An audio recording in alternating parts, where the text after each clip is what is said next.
Let's bring in Jeff Paterson, our Canucks reporter, the host of RinkWide Vancouver from Rogers Arena, where he took in the proceedings this morning. Happy Canada Day, Jeff. I see you got the red memo. It is red. What's the matter, you? All gray. It's true. Like, I tried my best to own one piece of red clothing. I see Matt is on border. Blake's looking like it's February 19th today. Exactly. What's the matter, you? You know what? I was so free agent focused. I woke up and I actually looked at my Vancouver Canadians hat, which would have been so perfect. Yeah. Because it says Canadian. And I was like, I should wear. I was like, no, right it's about there. hockey today. I won't wear the baseball hat. Oh, you had a chance to do something great. Blake and went with blew the it. uncertainty of free agency, this gray area, and he went with the palette that. Yeah, that's right. Is that a sundown T-shirt I'm is seeing too. right Yes. there? Maybe Set that's a or metaphor. rise. Your choice. Jeff. Okay, lots of news to discuss. Let's start on Brock Boeser, and maybe, how surprised are you that he's still a Canuck? Yeah, honestly, picked myself up off the floor 3 hours ago. I thought that door was slammed shut, and I was really interested. I mean, that was tops of my priority list today was where's he going to land, what's the deal going to look like, and how strange is it going to be to see Brock Boeser throwing on another uniform. And I guess when push came to shove, and I heard you guys talking about, I think there's a number of circumstances here. One is maybe the offers elsewhere weren't so greatly improved over what ultimately he was able to squeeze out of the Vancouver Canucks, that this is home. This has been his hockey home since he was drafted a decade ago. This is where his friends are in this team. He has made it no secret that he loves the city. And so, look, from what we had heard about the $5 by $8 million offer around the trade deadline, he was able to up it over $10 million, and that's not insignificant. And I think a lot of people thought $50 million was sort of that target number. Could he exceed 50? And he does. The Canucks obviously had their reasons months ago that they didn't want to go long-term with Brock Boeser, but I think they also recognized that there weren't a lot of goal scorers to be had. They got through the draft with no trade activity. In the days between the draft and here, very little trade activity. And the devil you know and the devil you don't. And Brock Boeser certainly isn't the devil, but they know him well and they know what he can do for them. And so I think the hockey club came to the realization they had to up their offer to keep one of the true goal scorers that they have. And but I was surprised when that news broke just before the window opened. You touched on it, Jeff, but your thoughts on the strategic decision to pivot away from center iceman and just bring back goal scoring, even if it's a goal scorer who requires a play driver on his line. Yeah. Look, I'm firmly in the camp that this team needs help down the middle. And I know Patrik Allvin tried to put on a happy face there and talk about all the ways that they can be successful and can improve from within, and that's fine. But center is a premium position, and there is so much uncertainty around both of the guys right now on their depth charts that are 1 and 2. And in fact, and you can borrow this for a poll question somewhere down the line, but who does the fan base sort of have more confidence in, based and sort of graded against his expectations? Is it that Elias Paterson is going to bounce back and be the superstar player, or is it Filipino, who's never been more than a 45-point guy with a litany of injury issues here? It's funny. I guess as we made our way downstairs here at Rogers Arena half an hour ago to hear from Patrik Allvin, honestly, there was a part of me that was waiting for him to pull from the Jim Rutherford playbook of a couple of training camps ago and start with, if everything goes right for this hockey club, because that sort of feels like the ballpark that they're back in. I can see a world where Elias Pettersson does respond. I can see a world where Filipino is maybe even better than people are giving him credit for right now. I can see a year where Evander Kane, playing for a contract, can spark this hockey club. Brock Boeser can be closer to a 35-goal guy than a 25-goal guy. Rebounds for Hoaglander and Dakota Joshua, and on it goes. But I mean, each and every one of those is a massive if at this point. So 2 years ago, it all came together, and we all remarked what a wild season up until Thatcher Demko got hurt, obviously. Just about everything had gone right for the Vancouver Canucks. It sort of feels like they're going to need a lot of the cards to fall their way for this team to get back up over the playoff bar. And Patrik Allvin's not wrong when he says 90 points, and it wasn't a 70-point season. I think you have to remind yourself sometimes, but ultimately 90 points this year wasn't good enough. They weren't a playoff team. Some of the teams around them think that they've made some incremental improvements as well. And so to bring it back to the initial question, Matt, it's an interesting strategy at the very least that, yes, they think that they've got some strength in numbers on the wings. Connor Garland, you know what you're getting in Connor Garland. We talked about him on draft night. So they've got National Hockey League wingers, some credible goal scorers there, but it is a question of what do they have down the middle? Who's going to set those guys up? Because a player like Brock Boeser, as you pointed out, we know, does a lot of good things, but he's not a driver. He's not a transporter. He's a guy that does need service to ultimately put pucks in the net. As many have pointed out, Jeff, more than enough time to still add to this team, but they don't have cap space. So safe to say, it's a trade. If they pull something out of the fire here midsummer to get a second line center, we're talking trade at that point, right? Yeah, and as much as this fan base, at least in social spaces that I see, like nobody wants to part with anything, but they want that big piece that's going to help this hockey club get better. You got to give to get. And so then it's a question of what are they prepared to move off of? It doesn't change the conversation necessarily around some of the prospects, but they don't have that 15th overall. And that's why the draft seemed like the 15th overall pick was going to be part of any package that you move to address and upgrade the middle of the ice. So they've still got prospects. They've got roster players. They've got some guys that would have interest around the National Hockey League, but it is a question of how far are they prepared to go, and ultimately, what kind of package can they put together to adequately address the needs at center ice. Do you want to go to the clip? Jeff Paterson joins us. He's a presentation of Toyota Pacific Dealers. Just one quick comment on it. Like, guys, the first round pick next year, especially with the Canucks uncertainty right now, like there might be a GM that is going to bank on the Canucks not being good this year and might see that first round pick in 2026 as very valuable, way more valuable than the 15th overall one. Blake, so number one, that's a high wire act. Number two, in the moments after the pick on Friday, Patrik Allvin said, hey, I've got to keep my options open when asked specifically about the 2026 first rounder. I know that's terrifying for some Canucks fans, but this is the world they're in. This is the bed they've made. But Jeff, you don't want them to trade that pick? Is that what I hear? Oh, look, I don't even want to utter the words, but if something catastrophic happened to Quinn Hughes early in the season and the season just went completely sideways, and you miss out on Gavin McKenna, like well, that's that what I would be mean. my God! This team is. I'm not suggesting it, guys. I'm talking about where they are at. You did suggest it, and you are heretofore banned from suggesting that ever again. I don't ever want to go down that road with you again. I'm just throwing it up. All right, let's hear from the general manager. Here's Patrik Allvin talking about his center depth. Yeah, and part of the decisions here are communicating with Adam, and Adam felt, very confident starting the season with Petey and Sheil as the number one and two. We have a couple of younger centers, Radis, Hassan, I forgot his name here, Mueller. That are playing really well in Abbotsford and deserves a chance too. But absolutely, this is something we will continue to look at and see what's available. Obviously, there wasn't, I don't know if it was one center available at the free agent market there today and no trades. So obviously teams are holding on to centers. We'll see where it goes. But, again, Adam felt really confident in Petey and Cheadle being the number one and two. Never a good sign when you're name-checking solutions and you don't remember the name. Yeah, big impact on you. Maybe that'll motivate we all have brain farts. Ty Mueller to have a big summer. I wanted to help him. I honestly, I thought the name he was forgetting was Nils Amon, to be perfectly honest with you. He would never forget Nils. Never forget Nils. Hey, that was one of their first signings. Yeah.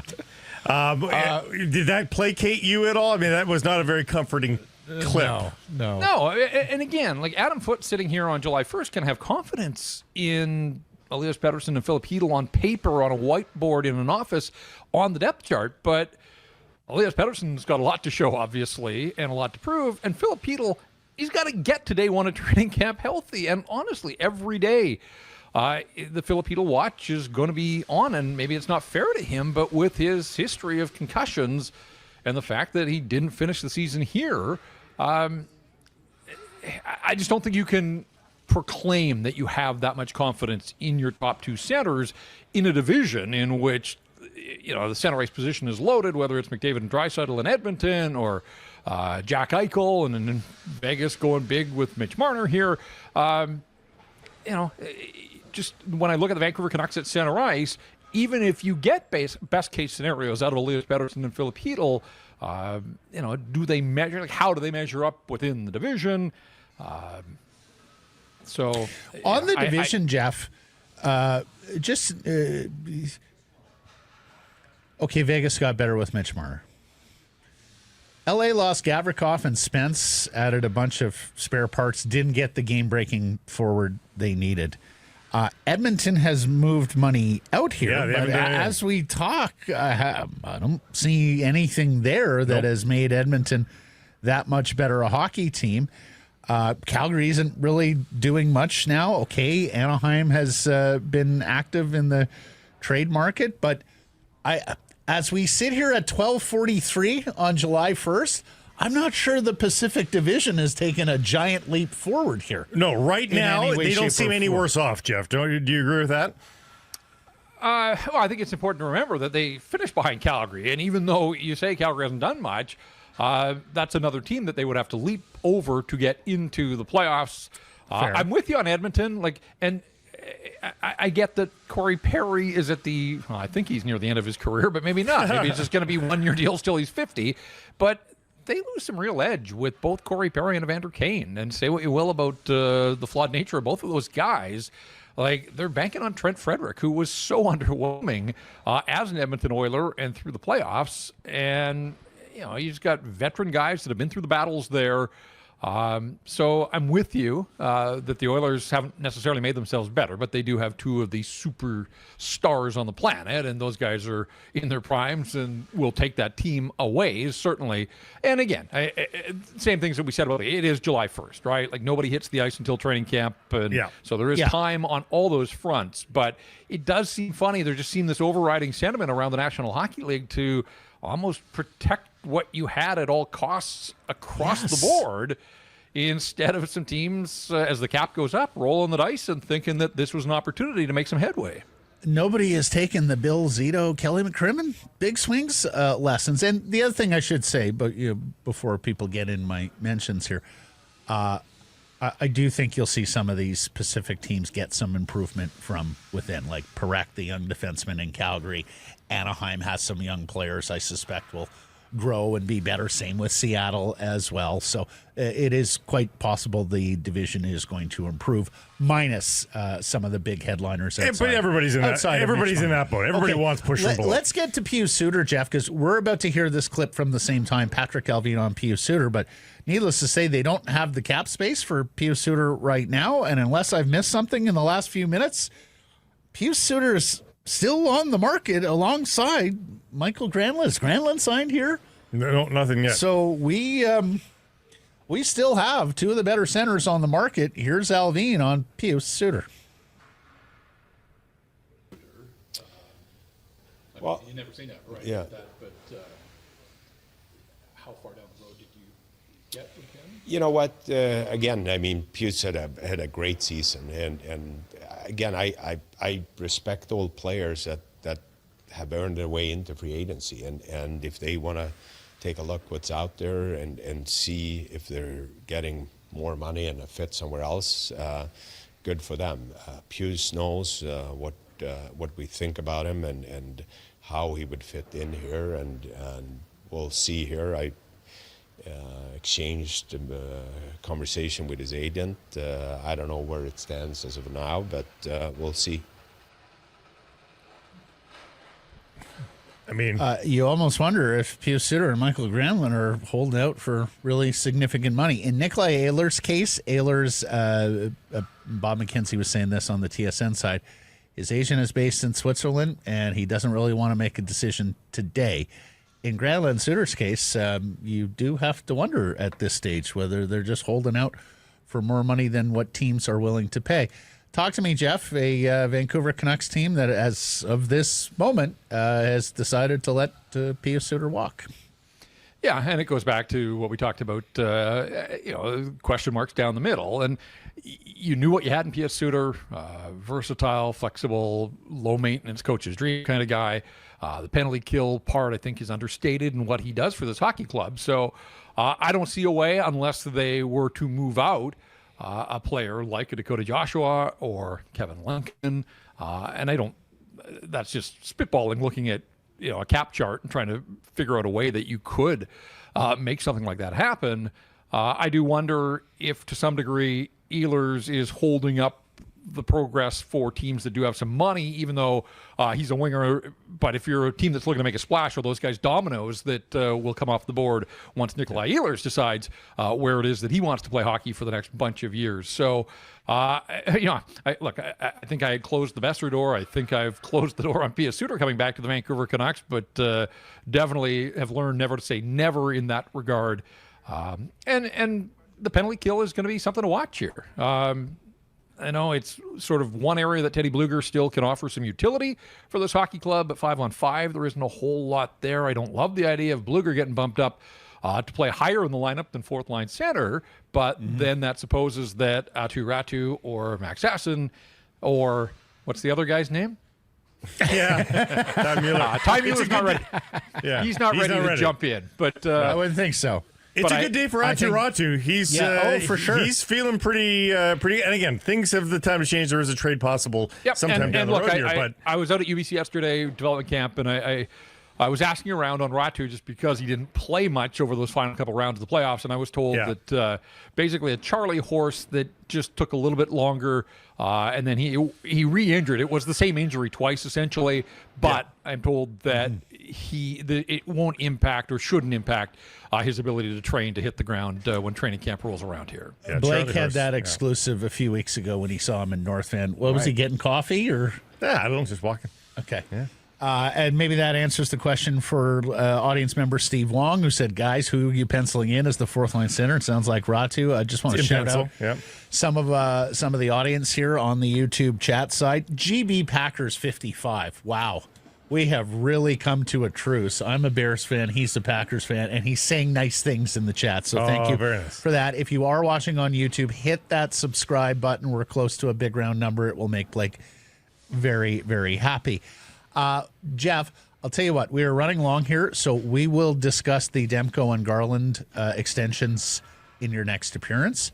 But you mentioned Kevin Lankinen, and I think it is also very well worth noting we are now into a world where Elias Pettersson and Kevin Lankinen dictate trades, if any trades are to come. Right, and that's important to note. Full no-move clauses. They are escapable. Trigger.